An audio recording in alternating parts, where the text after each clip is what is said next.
చూస్తున్న వారందరికీ హాయ్ అండి. ఈ టిఫిన్ సెంటర్ ఎక్కడంటే అన్నవరంలో సత్యదేవ సన్నిధికి వెళ్లే మార్గంలో పక్కనుంటుంది.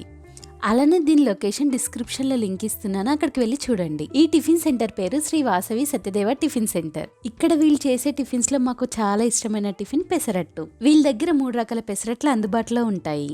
ఒకటేమో కారప్పొడి పెసరట్టు, మరొకటేమో ఉప్మా పెసరట్టు, మూడోదేమో ఉల్లి పెసరట్టు. మాకు హైదరాబాద్ లో పెసరట్లు వేస్తారు, కానీ ఇలాంటి పెసరట్టు అయితే మాకు హైదరాబాద్ లో ఎక్కడా దొరకదు. వీళ్ళు చూడండి 2 గరిటెలు నిండుగా పిండి తీసుకుని పెసరట్టుని ఎంత మందంగా వేస్తున్నారో. అలానే చూడండి గుప్పె నిండుగా ఉల్లిపాయ ముక్కలు తీసుకుని ఎలా వేస్తున్నారో. దీంట్లో పచ్చిమిరపకాయ ముక్కలు, అల్లం ముక్కలు కూడా ఉన్నాయి. మా బాబుకి ఎంత ఇష్టమైనటువంటి ఉప్మా పెసరట్టు, నాకేమో ఉల్లి పెసరట్టు, మా వారికేమో కారప్పొడి పెసరట్టు తీసుకున్నాము. ఈ పెసరట్ల ప్రైస్ వచ్చి ఉప్మా పెసరట్టు అయితే 50 రూపాయలు, మిగిలిన ఏ పెసరట్టు అయినా కూడా 40 రూపాయలు. ఇది చూడ్డానికి చిన్న టిఫిన్ సెంటరే, కానీ వీళ్ళు చేసే టిఫిన్స్ అన్ని కూడా చాలా రుచిగా ఉంటాయి. పెసరట్టు ఒకవైపు మంచి కాలిన తర్వాత మరోవైపు తిప్పివేస్తున్నారు. ఆ వైపు కూడా పెసరట్టు కాలిన తర్వాత ఉప్మా కావాల్సిన వాళ్ళకి ఉప్మా, కారప్పొడి కావాల్సిన వారికి కారప్పొడి వేసి ఇస్తున్నారు. మేము ఆర్డర్ చేసినటువంటి వేడివేడి పెసరట్లు అయితే వచ్చేసాయి. వీళ్ళు ఈ పెసరట్టుతో నంచుకోవడానికి పల్లి చట్నీ, అల్లం చట్నీని ఇస్తున్నారు. మా బాబు చూసారా ఇక్కడ ఉప్మా పెసరట్టుకి ఎంత పెద్ద ఫ్యాన్. వాడి దగ్గరికి వాడికి ఇష్టమైనటువంటి ఉప్మా పెసరట్టు రాగానే ఎంతో సంతోషిస్తున్నాడు. చూడండి లోపలున్న ఉల్లిపాయ ముక్కలు కూడా ఎంత బాగా కుక్ అయ్యాయో. అబ్బో ఇది కాలిపోతుంది, దీన్ని అయితే నేను చేత్తో పట్టుకోలేకపోతున్నాను.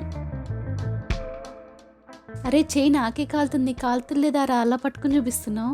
వీడేంటండి బాబు అదంతలా కాలుతుంటుంటే ఈడు ఇలా పట్టుకుని చూపిస్తున్నాడు. మా వాడు ఫ్యూచర్లో చాలా పెద్ద ఫుడ్ ఇన్ఫ్లుయెన్సర్ అయ్యేలా ఉన్నాడు. ఈ పెసరట్టు పైకి క్రిస్పీగా, లోపల సాఫ్ట్గా చాలా బాగుంది.